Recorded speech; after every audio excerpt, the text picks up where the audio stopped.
Hi, everyone. Thank you so much for coming to class tonight. Tonight, we are going to be working in the MLS on listings that we have and what to do after you get an executed contract. And so, with that, um, if you want, just follow along with me. You will, of course, want to make sure that you have access to the MLS. So, if you're a new member, make sure you have access and that you're able to log in. If you don't already have up here on your favorites tab, your quick links like my listings, go to the menu here, find where it says my listings, and then make sure you highlight the yellow star or click on it and it'll turn it yellow like that. Okay, so let's go ahead and click on my listings. And the one that we're going to do tonight is this unit right here because it has a executed contract on it. So we are going to change it from an active listing to under contract accepting backups. So if you click on this little blue arrow here, it's going to bring down a couple different options, and we want to scroll down to edit listing. Okay. So anytime you actually need to edit anything inside your listings, this is where you would need to go. General information is just if you need to update anything like maybe the um, listing description or things like that, that's where you would click on. Supplement is going to just be if you need additional wording on top of these short 800 characters, I think that the MLS allows us to enter. Map location, if you need to change anything, I've never needed that, so I don't think you will either. Listing, selling members, if anything needs to be added or changed or updated. Supra functions, this is where you want to go to assign your lockbox. So your Supra lockbox, you can click on this and this will take you into the Supra system basic information. It'll allow you to assign a serial number and the shackle code. And this information can be found from your Supra lockbox app on your cell phone. If you don't have that, make sure you have that. Um, let's see. Um, this particular listing of mine, it does not have a super lock box on it. It was just easier for this home to have a mechanical box. So that's why you're seeing nothing here. Okay, but for the purpose of this training class, the reason why we're here is to change it from active to under contract accepting backup. So add under contract accepting backup or a contingent on a buyer sell. That is what the CCBC means. But go ahead and click this. Okay, so we can choose either UCB or CCBS. And for this one, we are doing under contract accepting backups. So this does not stop our clock or days on market, I should say. So if you choose this option, it means a couple different things. One, uh, the days on market continues to count. Two, it allows the agents that are looking at your listing to know that you are under contract, but that your seller is willing and able to accept backup offers. If you choose pending as an option, this technically states that your seller is not accepting any backup offers and they are not allowing any further showings or future showings. So that's kind of the difference between under contract and pending. A lot of agents will choose pending because it also stops the days on market. So the count stops. So if you're day 10 today, when you go under a pending status, you just continue to be 10 days until you hopefully don't go back on the market. But if you do, then, whenever it is 10 days down the road, then that starts day 11. If that doesn't make sense, please reach out to me and let me know. Okay, so we've chosen under contract accepting backups. The next option is who is the selling member? So we obviously need that information, and that information can be found on the purchase contract, the executed one. Let's see here. For training purposes, I'm just going to go to the unexecuted one just because it's easier for me to get in my email. You scroll down to the last page or second to last page, depending on what kind of contract it is, that information will be here. So the agent that I'm going to be working with is Angie, however you pronounce that last name. Okay, so I'm going to go search for her.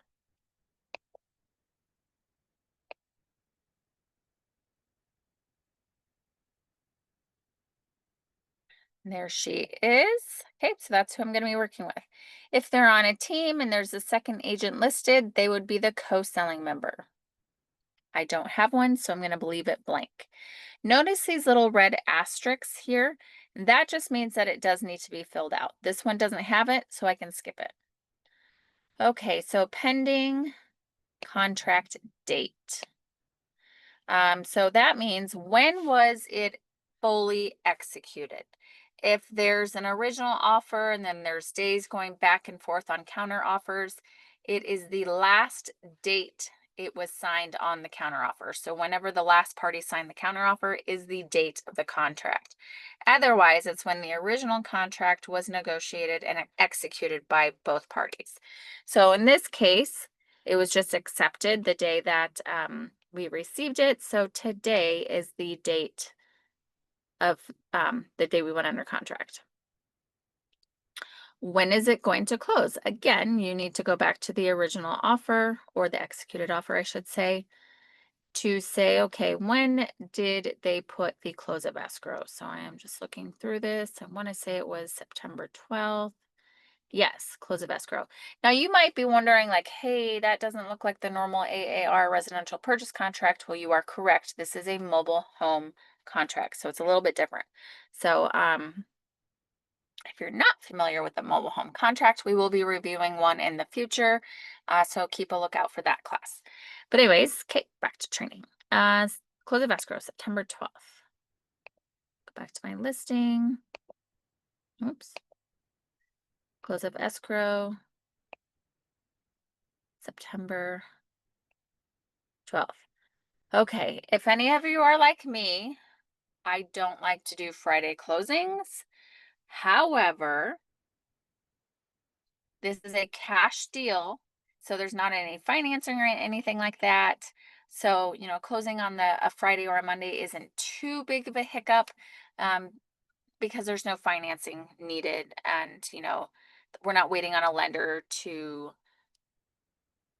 approve the loan and things like that. So anyways, while I don't like to do Friday closings, this is what the buyer has chosen, and because it's a cash deal, I'm okay with it. Okay.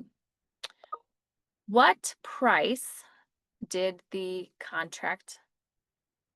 on the contract? Again, go back to the original or fully executed contract. In this case, 50,000 was agreed upon sales price. So that is what you put there. It is not what you had it listed for, whatever you agreed upon. What type of loan is it? Well, like I mentioned earlier, it's a cash deal, so I'm going to choose cash. How many loan years? You can leave this blank because it is not required right there, so you can actually skip that. You can skip this as well because it is a payment type, and again, it's cash. Who's going to be paying what closing costs? Well, in the state of Arizona, the buyer and the seller automatically pay for their own closing costs, unless it is negotiated and agreed upon in the contract that one party will be paying the other party's closing cost. In this case, it's normal, so just choose normal. What is the buyer concession to the seller? This is the buyer offering, the buyer, not the seller, is the buyer offering to give the seller any kind of concession? I don't see many of those, but depending on what market we're in, you might see that. For this training purposes, it is 0. And then the next line down, it's either a dollar amount or a percentage. Just choose a dollar amount. And then what is the seller concession to the buyer? So what amount of money did the buyer and the seller agree to pay? I'm sorry, what amount of money did the buyer and seller agree that the seller would give to the buyer? Very common in this market right now. It is a buyer's market, so we are seeing a lot of seller concessions. So this is just another word or wording for seller concession. So again, go back to your original contract and you would just want to go to that section. It's a little bit different in this mobile home contract, so you do need to look carefully for it. And section 4E, cost and seller concessions. So this area is where it would have been noted if they were asking for any, and in this case they were not. So I'm going to go back and I'm going to put 0, and I'm going to choose a dollar amount. Okay. Let's make this. Okay. Everything on here that is with a red asterisk has been filled out. So I am good to save it. Now, once I save that, that is now going to update my listing, and it's going to take it from the active status to the under contract accepting backup offers, otherwise known as UCB. Okay, so I'm going to go ahead and save that. If you want to, you can go to your listing here. There we go. Under contract, accepting backups. Okay, so that is how you change the status from active to under contract, things like that. Now, I don't really need to do anything further at this point because we just went under contract. So there's a lot of steps now that we have to take. However, in the event that I needed to cancel this contract and go back on the market, you just come back to your listing, click on the blue drop down arrow, click on edit listing, and you modify, remove under contract or the contingency on the seller, contingent on the sale of the seller's buyer's property. And if this is a case, see, notice it says here, selecting no contingencies will put it back to active. If I choose that and then save it, it'll change from under contract back to the active status. I obviously don't want to do that right now, so I am just going to leave it as it is. Now when let's say everything moves forward and we're gonna get ready to close, I come back to this same area and I close my listing. If I click on that, I'm basically just gonna update this information. Make sure that if it has a red asterisk, you update it in the event that other things were negotiated. Maybe the Benzer was negotiated and they needed X amount of additional seller compensation. I'm sorry, seller concession to the buyer. So, on this form, I hadn't originally marked that the seller wasn't giving the buyer anything. But if I need to, I can update that and then save this. You need to make sure that the information that you are putting in here is accurate before you close the transaction, because the opposing agent, in this case Angie, can report you, not to get you in trouble, but can report you or the closing with an inaccurate amount or something, information provided. Because we rely so much on the information that is provided to the MLS, we do need to make sure that the information we are giving is accurate. Um, Again, anything in the red asterisks, it does have to be correct. So I'm just going to go back because again, I don't want to change anything. Couple other things, maybe you want to take your listing off temporarily instead of going back on the market. You can do that. When you do that, the clock, I believe, does stop counting because you're not on the market, because that clock or those days, the counting of the days is days on market. But if you take it off the market, I believe the counting stops. And we are seeing sometimes that sellers are deciding not to move forward with the sale of their home. Maybe their home's been on the market for 6 months, whatever reason it might be. You just come here to cancel the listing, and once it's canceled, then the status will change to cancel.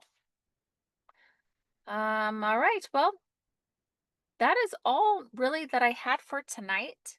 It was just a quick little class on how to change the status of your listing in the MLS and the information that you needed to put in once it was under contract. Please reach out to me if you have any questions at all, and I look forward to the next class. Have a great afternoon.